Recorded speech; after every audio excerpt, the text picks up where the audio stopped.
What if I told you that throwing something away from Earth forever is actually easier than dropping it into the Sun? Stop and think about that for a second. The Sun sits 93 million miles away, a ball of fire so massive it commands everything in our solar system. And yet if you wanted to get rid of your worst nightmare, your most dangerous, most toxic, most radioactive piece of garbage, the Sun is the one place in the universe you almost cannot reach. This is not a riddle. It is not a trick question. It is one of the strangest, most counterintuitive facts in all of physics, and by the end of this video you will understand exactly why humanity is permanently, physically trapped with its own mess, no matter how badly we want to launch it into that giant furnace 93 million miles away. Somewhere right now, in a storage facility, there are barrels of spent nuclear fuel that will stay dangerous for longer than human civilization has existed. And at some point, almost everyone who learns about that problem has the exact same thought: why don't we just launch it into the Sun? It seems so obvious. The Sun is a bottomless furnace. It would vaporize anything instantly, permanently, with zero trace left behind. Case closed, right? Except it isn't, and the reason it isn't has nothing to do with politics, or cost overruns, or public opinion. It comes down to a piece of physics so counterintuitive that most people, including plenty of engineers who don't work in orbital mechanics, get it completely backwards on the first try. Here is the number that should stop you cold. The Sun holds 99.8% of all the mass in our entire solar system. Every planet, every moon, every asteroid, every comet, all of it combined is a rounding error next to that single, colossal star. Its gravity well is so deep that it keeps giant worlds like Jupiter and Neptune locked in orbit across billions of miles of empty space, for billions of years, without them ever drifting free. Its core burns at 15 million degrees, hot enough to fuse hydrogen into helium, hot enough to erase anything that falls into it without a trace. So logic tells you the obvious thing. Just let go of an object in space, and that monstrous gravity will inevitably drag it down into the fire. Right. Wrong. And this is where astrophysics quietly breaks your brain.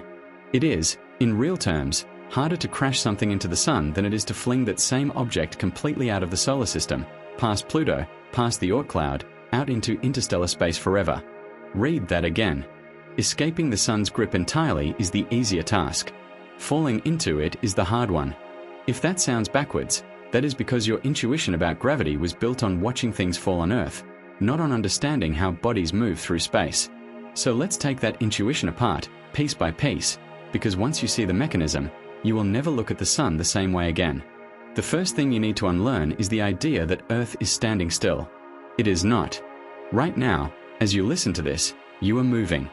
Not walking, not driving, but hurtling through space on a planet that never stops. Earth orbits the Sun at 30 kilometers per second. That is 108,000 kilometers every single hour. To put that in perspective, a rifle bullet leaves the barrel at around 1 kilometer per second. Earth is moving 30 times faster than a bullet, permanently, and everything standing on its surface, including you, including every rocket ever built, including every ounce of nuclear waste sitting in a storage facility, is moving at that exact same sidewise velocity right along with it. This is the part almost nobody accounts for when they imagine just launching trash at the Sun. A rocket does not start from zero. It starts already carrying Earth's full orbital speed as sideways momentum, baked in from the moment it leaves the launch pad. Point that rocket dead center at the Sun, fire the engines, and here is what actually happens. The object does not fall into the Sun. It just falls into a new, stretched out orbit around it. Because it is still carrying all that sideways speed, it swings past the Sun and loops right back out again, forever, an eternal ellipse that never touches the surface. You can aim as precisely as you want. Perfect aim is not the problem. The problem is velocity you are carrying that has nothing to do straight down while you are sprinting on a moving train. No matter how hard you throw, no matter how perfectly you release it, the ball inherits your forward speed. It does not fall straight down beneath you. It arcs forward and lands way ahead of where you are standing. Space works exactly the same way, just on a scale of 108,000 kilometers per hour instead of a light jog. If you actually want an object to fall straight down into the Sun, you cannot simply point it there. You have to cancel out that sideways speed completely, all 30 kilometers per second of it.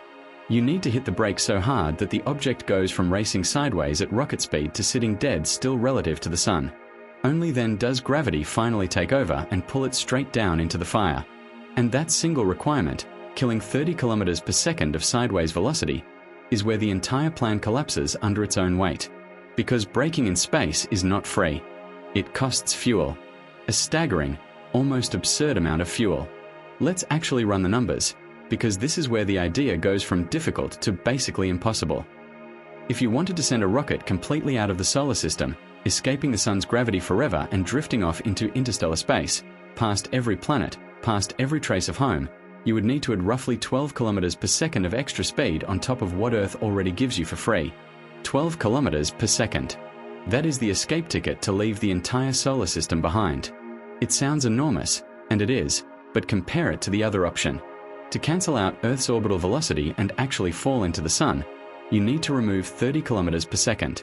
Not add. Remove. And removing velocity in a vacuum takes just as much propellant as adding it, because there is no air, no friction, nothing to slow you down for free. Every kilometer per second you want to shed has to be paid for in rocket fuel, just like every kilometer per second you want to gain. So compare the two numbers honestly. 12 kilometers per second to leave the solar system forever. 30 kilometers per second to fall into the sun. Falling into the sun costs 2.5 times more energy than escaping the entire solar system. Read that sentence one more time, slowly, because it is the single most counterintuitive fact in this whole story. It is objectively, mathematically easier to throw something at Alpha Centauri than it is to throw it into our own star. Let's slow down for a second, because this is usually the point where people assume there must be some clever trick. Maybe you use a bigger engine. Maybe you use a more efficient fuel. Maybe you launch from a different angle. None of that changes the underlying math, because the problem is not engineering cleverness, it is raw physics. Velocity is velocity, whichever direction you need to cancel it in, and space does not offer any discount for effort or ingenuity. There is no clever trajectory that lets you skip the requirement to remove 30 kilometers per second of sideways motion. You either pay that cost in fuel, or you never actually reach the sun. Every other detail of the mission is negotiable. This one number is not. And this is where the rocket equation turns from an inconvenience into an outright trap. In spaceflight, there is a brutal, unforgiving law named after the scientist Konstantin Tsiolkovsky, and it says something simple but devastating. Every extra kilogram of fuel you carry to slow down also has to be lifted off the launch pad in the first place, which means you need even more fuel just to carry that fuel, which means you need more fuel to lift that fuel, in a spiraling chain reaction that gets worse and worse the more braking power you demand. It is not a straight line cost. It is exponential. Want to remove a little velocity? Fine, a reasonable rocket can do that. Want to remove 30 kilometers per second of velocity for a heavy payload, and the fuel requirement does not double or triple, it explodes into something almost looks like in real hardware. The Saturn V, the rocket that carried astronauts to the moon, is still one of the most powerful machines humans have ever built. It stood over 100 meters tall and burned through roughly 2 million liters of propellant just to escape Earth's gravity and coast to the moon, a trip that required nowhere near the braking demands of a solar dive. Now imagine trying to send just 1 single ton, 1 metric ton, of waste on a direct path into the sun. To cancel that 30 kilometers per second of sideways speed for that cargo, you would need a rocket that dwarfs the Saturn V, a machine so large and so fuel heavy that building and launching even one of them would strain the resources of an entire space program. And remember, that is for 1 ton. Nuclear waste alone, worldwide, is measured in hundreds of thousands of tons. You are not talking about building one giant rocket. You would need an entire fleet of rockets, each one bigger than anything humanity has ever launched, flying constantly, for decades, just to move a fraction of the problem off the planet. The math does not just make this expensive. It makes it fundamentally, structurally impossible with any technology we currently possess or are likely to possess for a very long time. There is one more way to picture the scale of this problem, and it might be the clearest one yet. Every kilogram of braking fuel you add to a rocket is dead weight sitting on top of the vehicle before launch, weight that has to be lifted off the pad along with everything else. To lift that weight, you need more engine thrust and more fuel underneath it. But that new fuel has weight too, so you need even more fuel to lift it, and the cycle repeats, layer after layer, like a pyramid scheme that never pays out. Engineers sometimes call this the tyranny of the rocket equation, and it's not an exaggeration. It's the single biggest reason spaceflight is difficult in the first place, and it's also exactly why braking hard enough to fall into the sun turns from a bold idea into a mathematical dead end. Now, at this point, a sharp listener is going to push back. Wait a second. Haven't we already sent spacecraft close to the sun? What about the Parker Solar Probe? What about missions to Mercury? If human engineers already solved this, why am I being told it is impossible? This is the exact right question, and the answer reveals just how narrow the actual solution is. Yes, there is a way to cheat the fuel trap, and it is genuinely one of the most elegant tricks in all of orbital mechanics. It's called a gravity assist, sometimes nicknamed a gravitational slingshot, though in this case it works in reverse, as a brake instead of an accelerator. Instead of burning fuel to cancel your velocity, you fly close past a planet, let that planet's gravity bend your path, and hand off a slice of your unwanted speed to the planet itself in the process. Do that enough times, with enough planets, in exactly the right sequence, and you can gradually bleed away your sideways velocity for free, using nothing but careful navigation and the gravity of worlds you're passing by. This is exactly how NASA's Parker Solar Probe managed to dive closer to the Sun than any spacecraft in history, repeatedly swinging past Venus to shed velocity bit by bit until it could drop into an extremely close solar orbit. It is exactly how the European and Japanese Bepi Colombo mission is making its long journey to Mercury right now. But look closely at the price of this trick, because the price is time, an enormous amount of time, and precision so exact that a single miscalculation ruins the entire mission. Bepi Colombo does not go straight to Mercury. It has to perform 9 separate flybys, 1 of Earth, 2 of Venus, and 6 of Mercury itself, each one bleeding off just enough velocity to bend the trajectory a little closer, over a journey that takes more than 7 years just to arrive and settle into orbit. 7 years, 9 precision flybys, for one single spacecraft that across an industrial-scale garbage disposal operation. Imagine trying to send not one probe, but thousands of tons of nuclear waste, or chemical byproducts, or any other hazardous material humanity wants to be rid of, using this same 7-year, 9 flyby dance. Every single shipment would need its own perfectly threaded trajectory through multiple planetary flybys, timed to planetary positions that only align in specific windows, tracked and adjusted for years at a time, with zero room for error, because a miscalculated flyby doesn't just delay the mission, it can fling an out-of-control payload in an unpredictable direction entirely. You are not describing a disposal system anymore. You are describing an ongoing celestial ballet involving every planet in the inner solar system, repeated endlessly, forever, for garbage. No space agency, no government, no combination of governments on Earth has anywhere near the tracking infrastructure, the launch cadence, or the sheer navigational bandwidth to run that operation at any meaningful scale. The gravity assist trick works beautifully for one scientific instrument. It collapses instantly under the weight of industrial waste disposal. And even if, somehow, humanity solved the fuel problem and solved the traffic control nightmare of thousands of gravity-assisted trajectories running simultaneously, there is one more obstacle standing in the way, and this one has nothing to do with orbital mechanics at all. This one is about what happens the moment something goes wrong on the launch pad, or seconds after liftoff, while the rocket is still climbing through Earth's own atmosphere. Because here is the uncomfortable truth about rocketry that nobody likes to say out loud. Even today, with all our advanced engineering, all our computer modeling, all our decades of accumulated experience, rockets still fail. Modern launch vehicles, some of the most reliable machines ever built, still carry a failure rate hovering around 2 to 3%. That might sound small. In almost every other context, a 97% success rate would be extraordinary. But run the math on what that 2 to 3% actually means when the payload changes. When an ordinary communications satellite explodes on the launch pad or fails during ascent, it is a tragedy for the company that built it and an expensive lesson for the engineers. It is a financial loss, sometimes running into hundreds of millions of dollars, and nothing more. The satellite falls into the ocean or burns up, and life goes on.